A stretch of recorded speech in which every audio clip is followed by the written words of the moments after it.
సంఖ్యాకాండము 29వ అధ్యాయము. బూరలూదే పండగ. 7ో నెల మొదటి రోజు మీరు పరిశుద్ధ సమాజంగా సమావేశం కావాలి. ఆ రోజు మీ జీవనోపాధి కోసం ఏ పనీ చేయకూడదు. అది మీరు బాకానాదం చేసే రోజు. ఏ లోపం లేని ఒక కోడె, ఒక పొట్టేలు, 1 సంవత్సరం వయస్సు ఉన్న 7 మగ గొర్రెపిల్లలను యెహోవాకు ఇష్టమైన సువాసన గల దహనబలిగా అర్పించాలి.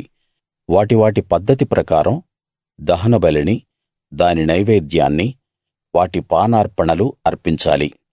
వాటి నైవేద్యం నూనెతో కలిపిన గోదుమ పిండి, ప్రతి కోడెతో 6½ కిలోలు, పొట్టేలుతో 4½ కిలోలు, 7 గొర్రె పిల్లలతో ఒక్కొక్క దానికి 2½ కిలోలు అర్పించాలి.